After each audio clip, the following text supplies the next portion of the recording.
Olá pessoal, estamos aqui juntos nesse vídeo que nós estamos gravando no lugar da live. Nós estamos ainda preparando todas as condições e também nós não recebemos ainda as perguntas feitas através do vídeo. Então nós abordamos aqui algumas perguntas do canal para tentar responder para vocês da melhor forma possível. Então eu tenho aqui 4 perguntas, eu vou tentar abordar aqui esses 4 assuntos.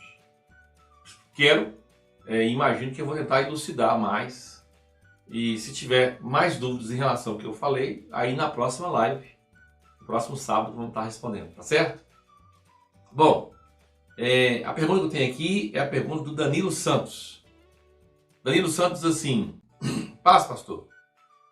Então Lúcifer era mais importante do que o arcanjo Miguel? E os 24 anciãos que estão no lugar dele? Mais importante, ele é o cabeça da primeira criação. Ou seja, assim como Adão é o cabeça da primeira criação, Lúcifer era o cabeça da primeira. Os 24 anciãos são os 24 anjos mais antigos. Esse termo anciãos, né? Eu já fiz um vídeo sobre isso, falei que esses anjos eles têm harpas, né? São anjos sacerdotais. E tem taças de ouro pela qual eles levam as orações dos santos. E não pode ser humano. Nós não podemos levar a oração de ninguém até Deus. A gente pode orar por uma pessoa, mas levar a oração até Deus, isso é tarefa dos anjos. Então, esses 24 anciãos são os 24 governantes do universo. E governam o universo juntamente com o Senhor. 24 anciãos. Agora, claro que Lúcifer era o mais importante. A Bíblia fala do arcanjo Miguel, defensor de Israel, um dos primeiros príncipes. Um dos primeiros não quer dizer que é o primeiro, ele é um dos primeiros. Se ele fosse o primeiro príncipe, não fala o primeiro, ele é um dos. Então ele está na lista lá daqueles que foram criados na manhã do universo, na manhã da manhã do universo. Isso é muito importante. Tá certo?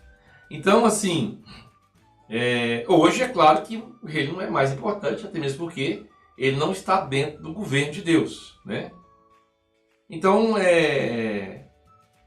porque outra coisa também que tem é o seguinte: tem uma escola aí de pessoas dizendo que o arcanjo Miguel é Jesus Cristo. Fora de questão. O arcanjo Miguel é um príncipe. O Senhor, ele é rei dos reis. Senhor dos senhores, né? E o arcanjo Miguel é o defensor de Israel.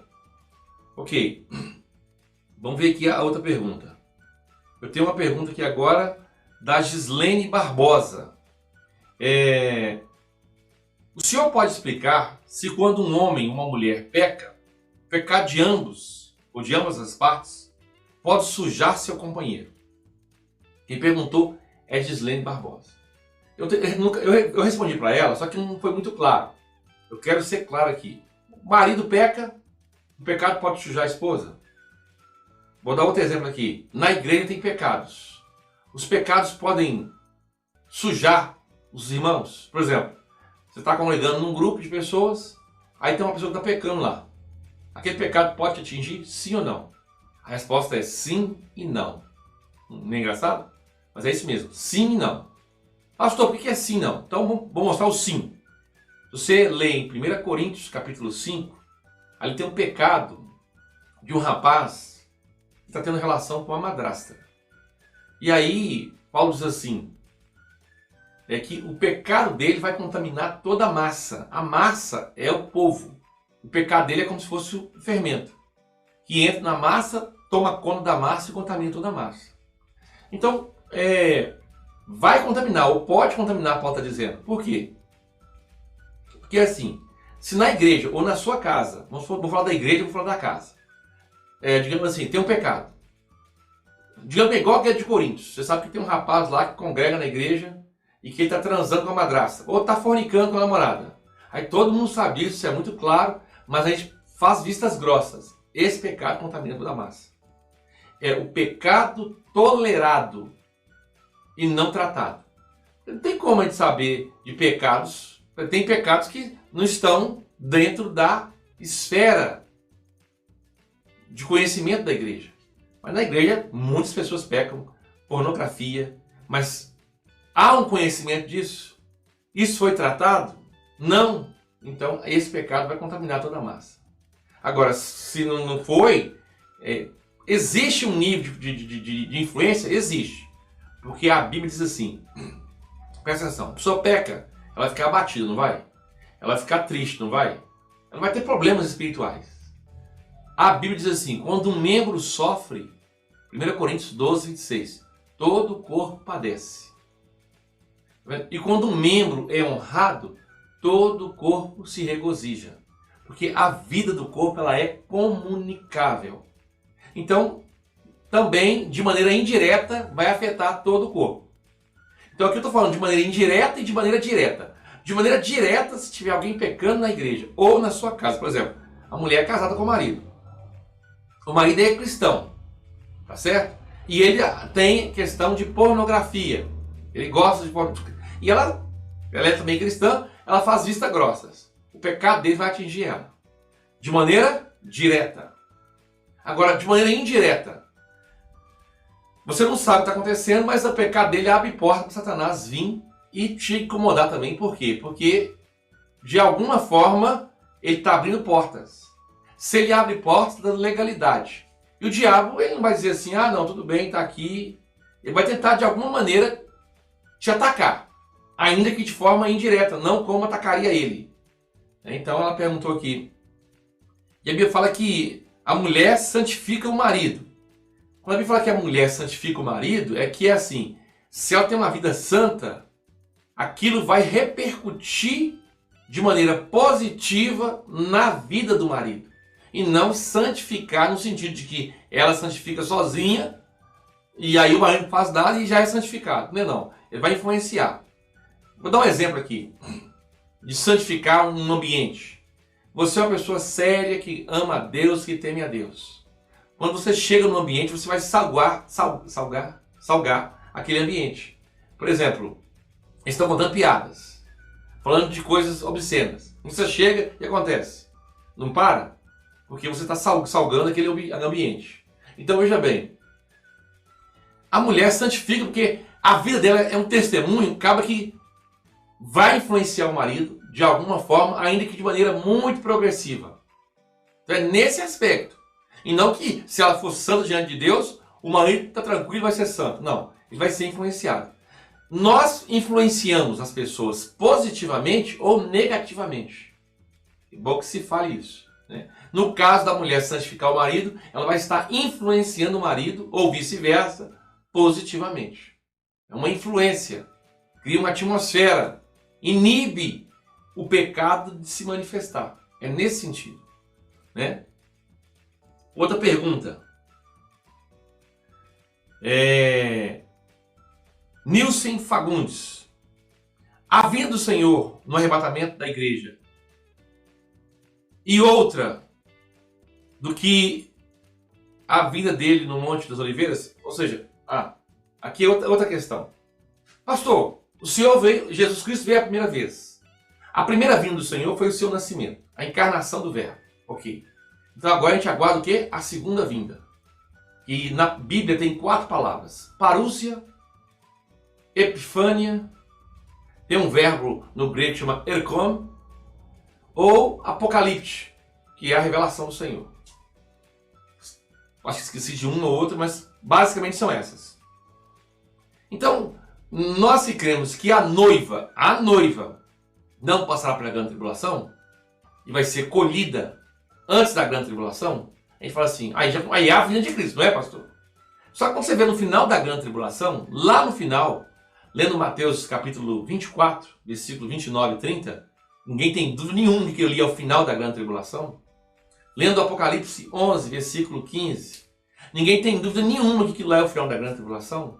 Lendo 1 Tessalonicenses, capítulo 4, versículo 13 ao 17, onde ninguém tem dúvida nenhuma que aquilo ali é no final da grande tribulação, você pergunta assim, pastor, vai ser 3 vindas? Ele quis dizer aqui. Porque no Monte das Oliveiras, é o texto lá de Zacarias 14, verso 5. O Senhor desce e vai colocar os pés sobre o Monte das Oliveiras. Então seria 3 vindas? Não. É porque a parúzia é um evento que tem várias coisas acontecendo dentro dele. É igual quando eu falo assim, a primeira ressurreição. Raciocina comigo. Primeira ressurreição. As pessoas pensam que é só a primeira. A outra já é a segunda. Não. Primeira ressurreição é um período. Isso mesmo. Primeira ressurreição é um período. A vinda de Cristo é um período. Então, primeira ressurreição começa com a colheita das primícias e vai até o final do milênio. Primeira ressurreição. Aí no final do milênio tem mais uma ressurreição. Pastor, onde está escrito isso? Apocalipse 20, versículo 5. Lá já é a segunda, depois do milênio. Então a vinda de Cristo começa com o quê? Com a colheita das primícias. Os cristãos que estão maduros. Primeira ressurreição. A primeira vinda. Só que Cristo continua no trono. Porque esse pessoal vai encontrar com o Senhor no trono. Tá vendo? Agora o pessoal de Tessalonicenses, capítulo 4, versículo 13 a 16, eles encontram com o Senhor nos ares. É o mesmo pessoal de Apocalipse 14, 14. Encontra com o Senhor nos ares. Quando você lê Apocalipse 14, 14, toma cuidado. Porque ele tem a ceifa e tem a vindima. A ceifa fala de graça. O livro A Seara da Terra está madura. Ceifa.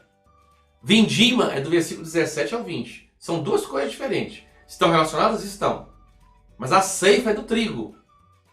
Certo? A ceifa. Agora, a vindima é das uvas da terra. Isso é outra coisa.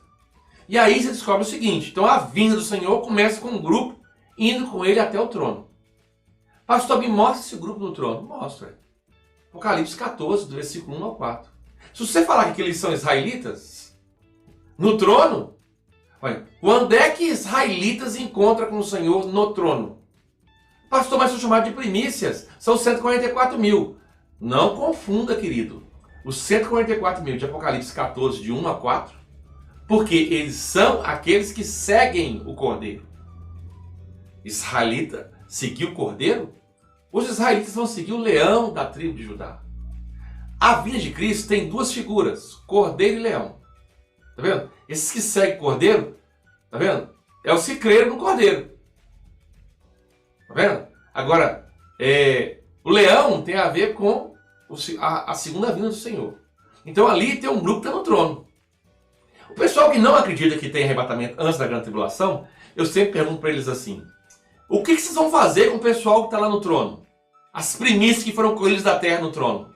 O que você faz com aquele pessoal ali? Joga eles para a terra? O que vocês fazem com ele? Porque aquele pessoal está no trono.